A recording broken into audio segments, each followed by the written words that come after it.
seja muito bem-vindo a mais um podcast do Centro de Estudos John Knox da primeira IPI de Bauru.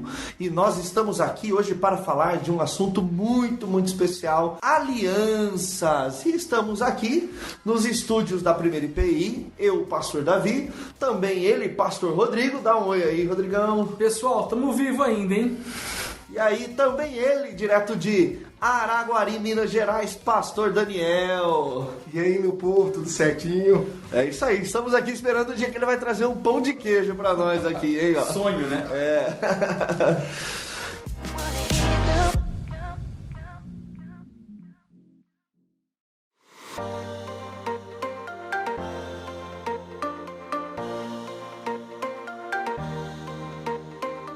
Então vou começar a pergunta aqui, pastor Daniel. Quando eu ouço ou ouvia na minha infância, adolescência, a palavra aliança, eu sempre pensava num anel, né? Inclusive, um anel que é um objeto, mas a gente comumente chama de aliança, né? A aliança, essa temática dentro da teologia, das Sagradas Escrituras, tem a ver com anel ou não tem a ver com anel? Olha só, essa é uma pergunta daquelas que a gente tem que responder de uma forma um pouco ambígua, né? A gente poderia dizer assim, tem e não tem, né? Porque, na verdade, é porque nós entendemos, ou pelo que nós entendemos, constituir as alianças que Deus criou, é que nós entendemos que o pacto entre homem e mulher no momento da cerimônia do matrimônio também poderia ser simbolizado através de anéis cujo nome passa a ser aliança no momento que elas são trocadas ali no casamento. Então não é a aliança do casamento que nos levou a ponderar sobre as alianças bíblicas, mas ao contrário, as alianças bíblicas é que fez com que a gente considerasse de igual forma o pacto entre homem e mulher como sendo um pacto nos moldes das alianças que Deus estipulou ou estabeleceu com o seu povo. O importante quando nós tratamos a respeito de alianças da Bíblia Sagrada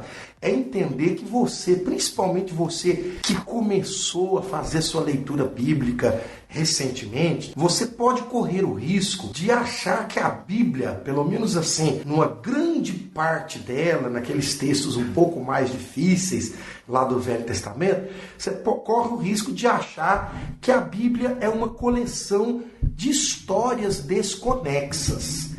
Esse é um grave risco que o leitor novato da Bíblia Sagrada pode correr. Já foi tentado, em outros tempos na vida da igreja, sempre foi procurado qual seria assim um elemento de ligação das várias histórias da Bíblia Sagrada. Então, o mais comum e conhecido até hoje é aquele que respeita a divisão natural do texto da Bíblia, dizendo que a Bíblia é composta aí por grupos de livros, sendo o primeiro grupo o Velho Testamento e o segundo o Novo Testamento, que tem a ver também com o nosso tema aqui. Outros já acreditam que o fio condutor de ligação de todo o conteúdo bíblico seria a lei de um lado, primeiramente, e o evangelho de outro. Na nossa teologia, também conhecida como teologia reformada, que é apenas um outro nome para a teologia do pacto ou a doutrina das alianças, a melhor forma de você conectar todas as histórias da Bíblia é observando que de tempos em tempos Deus estabelecia uma aliança com o seu povo. Então, orbitando essas alianças, esses eventos únicos, eventos muito especiais da parte do nosso Deus, orbitando esses eventos é que nós encontramos as variadas histórias bíblicas. Mas o fio de prata que a gente diz, ou o fio condutor do conteúdo da Sagrada Escritura são essas maravilhosas alianças que Deus tem feito com o seu povo.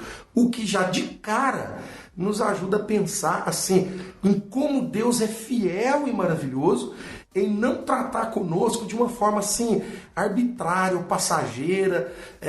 Nunca vai acontecer o fato de Deus acordar um dia assim, com raiva da nossa cara, sabe? Não, eu cansei desse povo. Não existe isso. Ele lida com o seu povo em forma pactual ou aliançada. Então ele teve uma aliança lá no passado, essa aliança foi renovada, foi expandida e depois ela ela atingiu seu clímax no ministério do nosso Senhor e Salvador Jesus Cristo, né? E a partir daquilo que Jesus realizou por nós, nós todos que vivemos depois da época do Evangelho, nós estamos nessa época de uma nova aliança, ou do Novo Testamento, né? O Novo Testamento só recebe o nome de Novo Testamento por causa desse entendimento de que agora nós estamos numa nova aliança, né? Um novo tempo da administração do pacto de Deus, tá certo? Mas eu gostaria de deixar essa dica. Leia a sua Bíblia procurando conectar as várias histórias através desse elemento condutor, desse fio de prata que são as alianças. É claro que para isso você vai precisar conhecer quais são as alianças, né?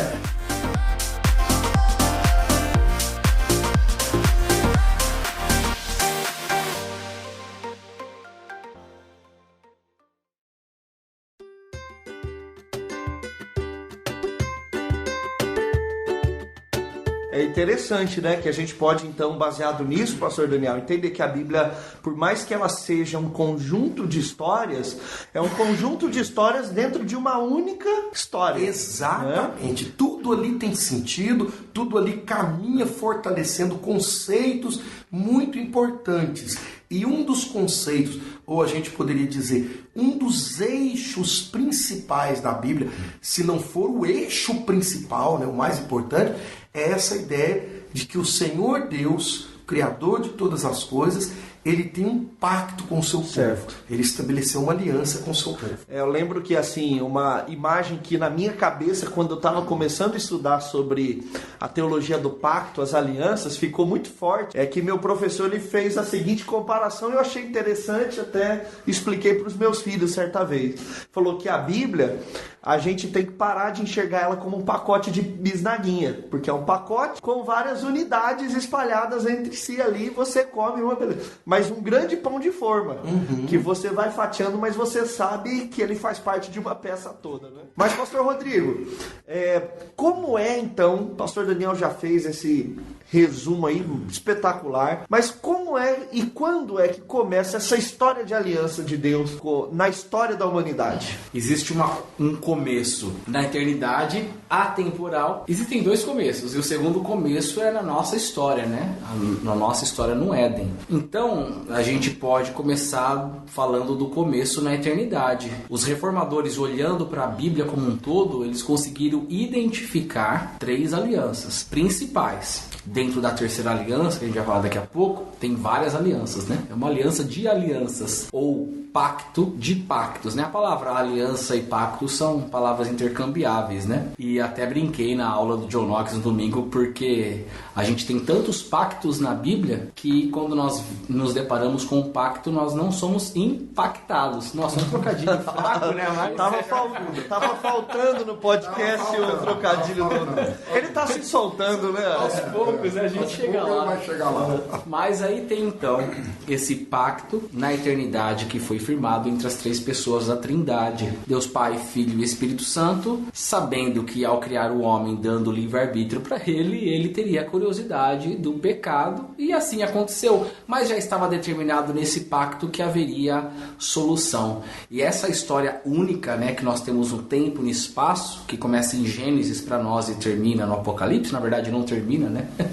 Mas é uma história com começo, meio e fim. Qual seria o nosso começo, meio e fim? Seria a criação, queda, redenção e consumação. Esses 4 temas formam o nosso começo, meio e fim, né? Então esse pacto primeiro foi firmado na eternidade e se dá no tempo e no espaço, quando Deus, criando o homem, também firma um pacto com a criatura, né? Também firma um pacto com Adão, e nós chamamos esse segundo pacto o pacto de obras, ou seja, a vida e a morte, as bênçãos e maldições estariam condicionadas à obediência de Adão. E a gente já sabe muito bem o que acontece em Gênesis 3, Adão quebra esse pacto de obras, e o ser humano agora o que cabe a ele é a condenação, né? Porque ele quebrou um pacto, ele quebrou uma aliança. Quando a gente quebra um pacto num serviço, o que acontece? O funcionário é mandado embora. E num casamento? Divórcio. Ninguém torce por isso, mas... E aconteceu também uma quebra de aliança. Então o pacto de obras, né, o ser humano seria abençoado através da sua obra, através da sua obediência. Agora ele não tem condições de cumprir essa obediência. Caberia ao ser humano somente a desgraça, né, a morte. Jesus Cristo entra no meio do caminho. Jesus Cristo entra nesse espaço, né, entre Deus e o ser humano. Isso já estava determinado naquele pacto de redenção que foi firmado na eternidade. Então continua em vigor esse pacto de obras. A diferença é que Jesus assume, e Jesus não só assume a obediência, porque ele cumpre em obediência tudo aquilo que o pacto exigia, mas também ele sofre a punição, né, por Adão ter quebrado o pacto. Jesus Cristo assume esse pacto. Então é o mesmo pacto de obras, mas a partir de Jesus Cristo é como um prisma, né? Ele chega até nós como um pacto de graça. Então, na queda do ser humano, Deus proveu Jesus Cristo, o Filho unigênito, para que tivesse a humanidade a oportunidade de graça, a oportunidade de um pacto de graça. E aí, de Gênesis 3 em diante, nós temos esse pacto de graça que percorre toda a Bíblia. Né? Então, aquela ideia de que no Antigo Testamento a gente tem a lei e no Novo Testamento a gente tem a graça, é furada. É furada. Para nós, né, para a teologia reformada, depois o pastor Daniel pode explicar melhor pra gente, mas nós não acreditamos dessa maneira. Nós cremos inclusive que a lei não é algo da época de Moisés. A lei já estava presente no Éden, na criação, porque Adão quebrou o quê? Ele quebrou a lei. Já existia a lei. E nós cremos inclusive que a lei permanece no Novo Testamento. Nós não separamos a Bíblia em época da lei e época da graça. Nós entendemos que a graça começa ali em Gênesis 3, quando Deus provê Jesus Cristo. É graça.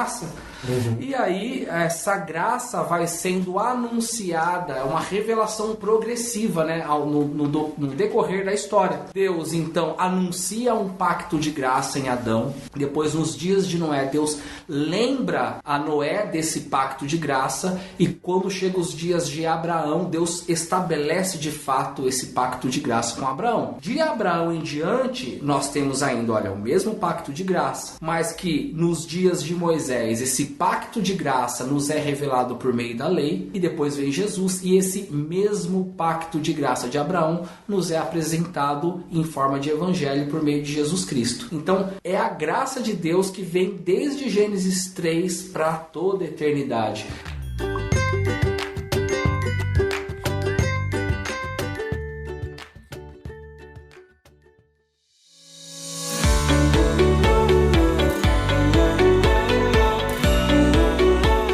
Às vezes pode soar estranho, talvez é uma questão de conflito de terminologias, né? Quando a gente diz antiga aliança e agora nova aliança. O próprio Paulo, escrevendo à igreja de Corinto, ele diz, né? Citando Jesus, essa é a nova aliança. Mas se é a mesma aliança, por que nova então? Já pegando essa pergunta do Rodrigo e engrenando a minha também, pastor Daniel. Nós sofremos um pouco porque toda vez nós fazemos teologia, nós temos que fazer distinções. E toda vez que temos que fazer distinções, a linguagem sofre pressão, né? Porque às vezes a gente não tem nem as palavras certas para poder explicar aquilo que é semelhante e aquilo que é diferente, né? Mas o fato é que até o próprio texto onde Jesus fala essa é a nova aliança no meu sangue, a palavra utilizada poderia muito bem também ser traduzida como esta é a renovação da aliança, né? Então, o que há ali no ministério de Jesus, quando atinge, então, o ápice, né, da revelação desse plano salvador de Deus, é que houve finalmente da parte de Deus assim uma explicação, um esclarecimento mais objetivo, né, mais claro daquilo que ele já vem fazendo na história, salvando o seu povo, né? Então o nosso Senhor Jesus, ele dá os contornos mais evidentes desse pacto salvador de Deus, tá certo? Mas a graça, como foi muito bem explicado pelo pastor Rodrigo, a graça, ela é o sentimento fundamental de Deus para com a criatura humana, né? Nós somos reformados, acreditamos que é só pela graça, né? E que Deus é tão longe, tão distante, diferente da criatura, que ele estabelece um relacionamento conosco fundamentado nesse pacto de graça, né? Esse pacto de graça que é administrado ou é dispensado de uma forma um pouco mais simbólica, um pouco mais ritualística, como era feito no Velho Testamento, e de uma forma muito mais clara hoje através da pregação do Evangelho. É por isso que os nossos documentos confessionais, eles usam a palavra dispensação ou administração. Então, o mesmo pacto de graça, ali instituído em Gênesis 12, com o nosso pai Abraão, pai da fé, ele é administrado de formas diferentes. Eu quero destacar muito essa questão para chamar sua atenção, querido ouvinte, para algumas coisas importantes. O pastor Rodrigo já, inclusive, tocou assim de leve nessas questões fundamentais. Quando estudamos os pactos da Bíblia, isso mostra o quão relevante é para nós o assunto, porque não há ser humano nessa terra que não esteja pactuado com Deus. Ou ele é um violador do pacto, está em desobediência, ou ele era um cumpridor do pacto através da representação fiel do segundo Adão, que é Jesus. Ou seja, até o ateu está nessa. Até o ateu, quem não conhece a Deus, tem graça. Exatamente. Se ele não correr para o abrigo salvador, que é Jesus Cristo, Deus chamará esse homem à prestação de contas baseado no pacto das obras. Ou seja, a alma que pecar, essa morrerá. É isso que diz a Bíblia Sagrada. Você é pecador por natureza, rompeu a lei, santa lei de Deus, escrita na pedra para sempre, né? Então, essa pessoa tem que prestar contas. Há de um juízo recair sobre ela. Agora, do mesmo modo que isso nos chama atenção para mostrar nossa real condição na presença de Deus, chama atenção também do valor do Evangelho. Como o pastor Rodrigo explicou, Jesus é tudo para o cristão, porque é Jesus que faz o antigo pacto das obras ser em nossa direção traduzido, entre aspas, vamos dizer assim, como um pacto de graça. É como se ele dissesse: eu cumpri o pacto de obras por vocês, eu fui obediente até o fim e ainda morri em morte de cruz, né? Então, ou seja, eu conquistei justiça na presença de Deus, justiça essa que eu distribuo graciosamente, gratuitamente àqueles que confiam em mim. Então, a doutrina dos pactos, ela faz a gente ter a correta visão de Deus, a correta visão do homem e a correta visão de Jesus, que é o único que pode estar no meio dessa relação aí, porque ele era 100% Deus, 100% homem. Então, para nós, Jesus é nosso Deus Salvador. Mas para Deus, Jesus é o homem perfeito que cumpriu o pacto. Ele cumpriu o pacto. E essa questão da lei é muito importante. Nós fazemos a devida distinção para reafirmar que nós, reformados, não acreditamos na possibilidade de salvação pela obediência da lei hoje. Por quê? Porque acreditamos que aquela ruptura da lei de Deus lá no Éden fez com que houvesse uma transformação na nossa própria natureza.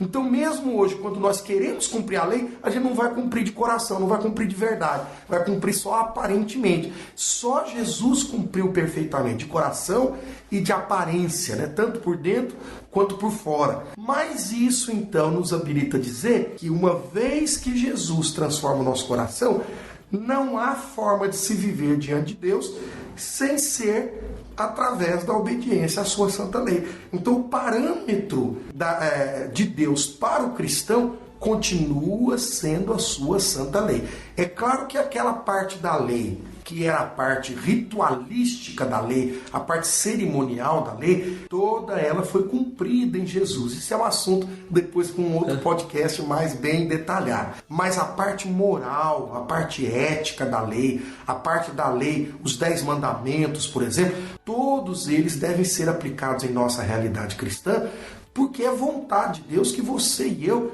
sejamos seguidores, cumpridores da lei, uma vez que agora a nossa natureza está regenerada, está pacificada com Ele, nós estamos reconciliados com Deus através de Jesus. Então a lei volta a ser parte relevante da vida do cristão.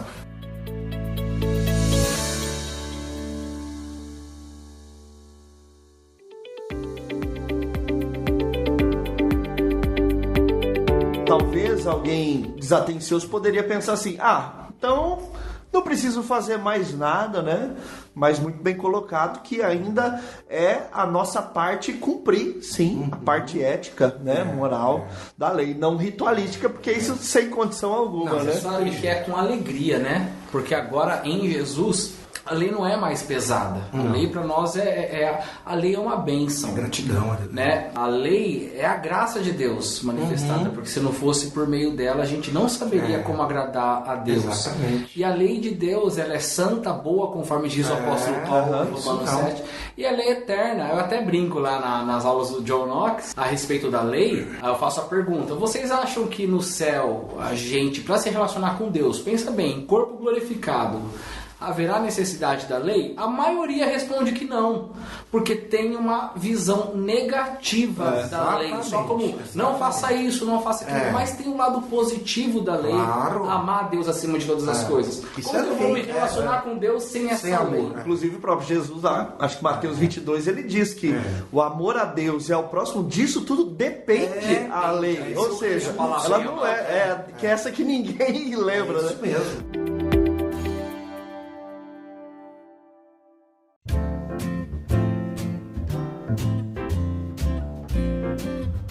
Mas, pastor Rodrigo, o pastor Daniel aqui citou um termo que ele nos remete a algo que nós não poderemos deixar aqui de citar. Quando ele fala de dispensação, a gente se lembra de uma linha de pensamento que é o dispensacionalismo. Pastor ainda, Rodrigo, me corrija se eu estiver equivocado nessa minha introdução, que é aquela ideia de que Deus, sempre na quebra de uma aliança, foi fazendo novas alianças. Então a isso foi dado o nome de dispensações. E agora nós estamos na última, e que garante que ela vai dar certo ou dar errado, né? O que é o dispensacionalismo, Daniel, e o pastor Rodrigo, e como ela vai contra a teologia da aliança? O pastor Daniel vai ter que me ajudar. Mas a ideia que eu já tenho uma pergunta engatilhada para ele depois aí. Manda brasa aí. A ideia de dispensação, do dispensacionalista, é diferente da ideia reformada de dispensação, né? Realmente, assim, fazendo uma caricatura agora do dispensacionalismo, eles entendem Deus sempre com vários planos. O plano A deu errado, vai o plano B. O plano B deu errado, tem o plano C. Então foram várias dispensações. O que nós entendemos como várias alianças dentro de uma mesma aliança, que é a aliança de graça, eles entendem que a forma de salvação, inclusive, muda de uma dispensação para outra. Pra gente isso é um absurdo. Então o que eu tô querendo dizer aqui é que aquela ideia quando, como é que o homem é salvo no Antigo Testamento? Exato, é pela lei. Sendo que Paulo deixa claro em Romanos que a lei nunca foi dada para salvar ninguém. No dispensacionalismo clássico, por exemplo, eles acreditam que depois, num suposto arrebatamento da igreja, as pessoas podem ser salvas não pela graça, mas pela lei. Isso vai contra. Quando eu digo que vai contra, eu quero dizer que o dispensacionalismo é a teologia completamente contrária à teologia reformada, à teologia do pacto. Existe calvinistas dispensacionalistas? Até pode existir, mas presbiteriano não combina. É a mesma coisa o cara falar que é corintiano, mas gosta de vestir a camisa do Palmeiras. Talvez a pessoa não está tendo ali a noção das implicações de que cada teologia vai levar. Mas a nossa ideia ela é diferente. Nós entendemos que é um único pacto e muda apenas as administrações. Então, o dispensacionalismo seria assim algo bem diferente da maneira como nós cremos. Nós cremos, por exemplo, que Deus sempre teve um único povo. Para o dispensacionalismo, não. Para o dispensacionalismo, Deus teve no Antigo Testamento a nação de Israel como a sua noiva. No Novo Testamento, agora é a igreja. Ou seja, é uma poligamia. Jesus teve duas noivas. Já. Tem dois métodos de salvação. Você tem a salvação pela lei num período e a salvação pela graça no outro. Não, para nós sempre foi pela graça. Os nossos irmãos no Antigo Testamento eram salvos mediante a fé, pela graça de Deus, naquele que viria, no Messias. Então, nós lemos a Bíblia como uma única história. O dispensacionalismo, não. O dispensacionalismo é um Deus... Agora você fazer uma caricatura ainda maior. É um Deus bipolar, que num determinado momento salva de um jeito e depois muda completamente o seu plano. Até porque na história a gente vê que os homens são insuficientes diante da aliança de Deus, mas a aliança de Deus não quebra, continua. Sempre tem um remanescente. Por isso Deus é fiel, né? Por isso que Deus é fiel. E Daniel, a pergunta que eu ia fazer era justamente, mas aí o pastor Rodrigo já falou sobre essa questão de um povo só, né? Porque na mente, né, dos dispensacionalistas, Deus tem uma porção especial para Israel, a nação de Israel, né? Certo. E aí pode até acrescentar, mas como é que o dispensacionalismo afeta a soberania de Deus, o caráter de Deus na sua onisciência, onipotência? Porque parece que Deus nunca sabe o que vai acontecer lá na frente. Deus pode ser pego de surpresa. E se ele depende do ser humano para ter seu plano dado certo, então ele não é soberano. Então, se ele não é soberano, ele é Deus. Como que isso mexe? Naquele momento que você disse assim, nós estamos na última dispensação. E se Deus foi mudando à medida que as anteriores deram errado, o que garante que essa nossa vai dar certo, né? Mas o dispensacionalismo tem uma resposta para essa pergunta. Ele diz que Deus, no seu poder e soberania, vai fazer a última dar certo. Agora, vejam quanto é incoerente essa ideia. Por quê? Quer dizer que o dispensacionalista, ele realoca a soberania de Deus só para o fim do seu propósito. Ou seja, lá no final das contas, aí Deus vai dar uma cartada final e vai mostrar que é soberano. Ora, a nossa teologia reformada já é o contrário. Ela assume a soberania de Deus desde o começo do propósito. Porque se um Deus soberano se um Deus salvador deixar de exercer a sua soberania só no final, quem garante que realmente ele vai ser soberano? E por que é incoerente? Por que eu não posso usar esse atributo e já aplicá-lo na minha regra de interpretação da teologia desde o começo? Então é importante para o ouvinte saber o seguinte, aqui nós estamos falando de alguns temas um pouco mais complicados, né? Um pouco mais profundos da teologia bíblica, mas o coração da nossa teologia reformada é a teologia dos pactos. Você precisa conhecer isso, pelo menos minimamente falando, para que o seu sistema de teologia seja coerente. Como é que eu vou abandonar um atributo fundamental do ser de Deus e achar que ele só vai aparecer no final do plano redentor? Ou esse atributo percorre todo o plano redentor, ou ele não percorre. Ou por que ele vai aparecer só no fim, né? Parece brincadeira de criança. Isso daí a gente aplica também naquela visão que o pessoal tem que o Deus do Antigo Testamento é mau, bravo, e aí deixou o seu atributo de amor. Exatamente. Você está vendo? Onde entra o boi, onde passa o boi, passa a boiada. Se você começa a fazer aí separações arbitrárias do caráter de Deus, né, dos atributos de Deus, a sua teologia vai virar uma salada de fruta, vai virar uma bagunça. Realmente, a teologia dos pactos, inclusive para isso, é muito importante, para a gente ver que o Deus Salvador estava agindo lá no Velho Testamento, está agindo hoje, e no final, inclusive, uma parte, um vislumbre do caráter de juízo dele vai voltar a aparecer. Então Deus é coerente o tempo todo. Então a grande diferença é essa. Ou você vai assumir uma soberania que só vai dar as caras no final do propósito salvador de Deus, ou você vai assumir que a soberania e a bondade do amor de Deus caminham juntos desde o começo, e Deus, sabendo que o homem ia pecar, já no seu plano eterno, providenciou salvação para o homem em Jesus Cristo. E essa salvação foi revelada de uma forma um pouco mais ritualística no passado e hoje de uma forma mais clara no presente, porque depende da proclamação do Evangelho. Mas é a mesma salvação, o mesmo Salvador, o mesmo propósito abençoador do Senhor nosso Deus. Então é importante, talvez, quem sabe mais tarde, ou em outra ocasião, nós termos um podcast só para falar a respeito dos elementos de alternância nas dispensações. Então a gente vai aprender o que era lá em Israel, válido para lá, e como isso transicionou para a nossa época. Mas saiba, ouvinte, vou deixar só a provocaçãozinha aqui. Todos os elementos lá da antiga dispensação estão presentes na nova dispensação. Todos. Pode estar presente com outro formato? Pode, mas ele está presente. Nada que Israel tinha, a gente deixou de ter. Pelo contrário, nós, a igreja, que temos mais que Israel tinha.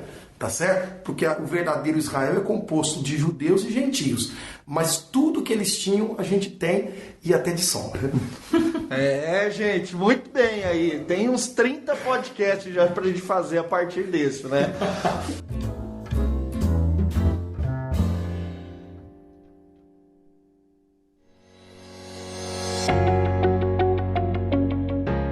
E para finalizar aqui, Pastor Rodrigo, eu não poderia deixar de retornar ao outro podcast, que até porque a gente havia prometido em falar nesse podcast sobre o batismo infantil ainda. Então, quais considerações a partir da teologia da aliança, né, da teologia do pacto, como é que isso deixa muito mais claro a nossa visão do porquê nós podemos batizar as nossas crianças? Legal, Davi. Olha, não só o batismo infantil, vou falar depois a respeito do batismo infantil, mas quando a gente abraça a teologia do pacto, a gente traz todo o pacote, né? Muda a nossa maneira de entender o Evangelho e de viver o Evangelho. Muda a nossa maneira de ler a Bíblia, né? Nessa discussão ficou muito claro que nós lemos a Bíblia como um livro único. Sim. Né? Nós entendemos um Deus fiel, muda a nossa compreensão de Deus, muda a nossa compreensão de salvação. Então eu creio que a salvação sempre foi pela graça. Eu tinha um colega meu, inclusive, que é picado pelo mosquito do dispensacionalismo. Ele não queria levar uma vida muito séria com Deus, porque ele dizia assim, quando Jesus voltar e a igreja for arrebatada, eu vou tentar ser salvo pela lei. Você acredita? Eu ouvia isso. Então, na teologia do pacto, a gente é vacinado contra essa dengue espiritual. Muda, inclusive, a nossa maneira de entender a igreja. Nós somos o Israel, né? Aquilo que o pastor Daniel acabou de dizer, as bênçãos a Abraão, elas chegaram até nós por meio de Jesus Cristo, né? Paulo fala em Gálatas 3, no final do capítulo 3, que se nós estamos em Cristo, nós somos os filhos de Abraão, ou seja, é o mesmo pacto.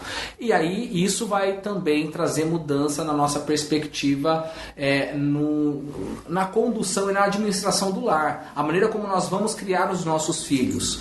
Porque se nós estamos naquela mesma aliança de graça que Deus fez com Abraão, significa que assim como os filhos de Abraão no Antigo Testamento apresentavam seus filhos ao batismo, hoje nós, filhos de Abraão no Novo Testamento, também apresentamos os nossos filhos ao batismo, porque o pacto é o mesmo. A diferença é que naquela época você fazia parte do povo da aliança por meio da circuncisão.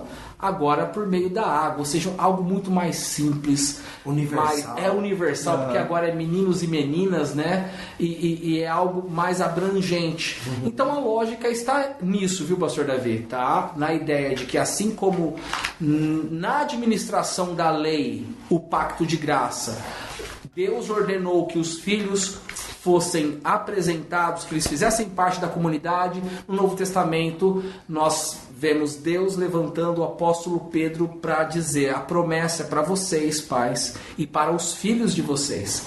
E aqui, para quem gosta um pouco de grego, no capítulo 2, a palavra filho aparece mais de uma vez.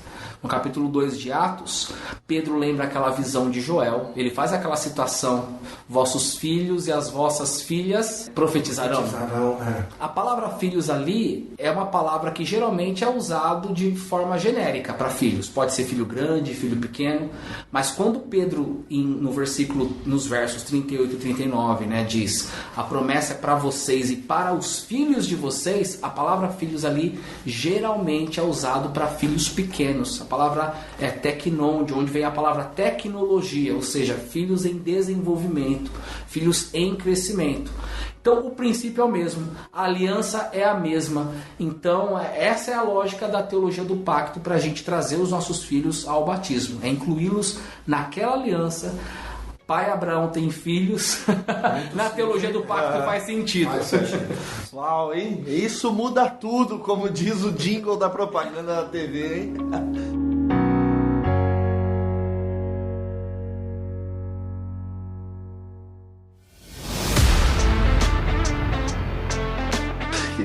Que bênção. Muito bem. Infelizmente, nós estamos chegando ao fim de mais um podcast do Centro de Estudos John Knox, da Primeira IPI de Bauru. Gente, muito obrigado pela sua audiência. Que Deus abençoe você grandemente e até o próximo podcast.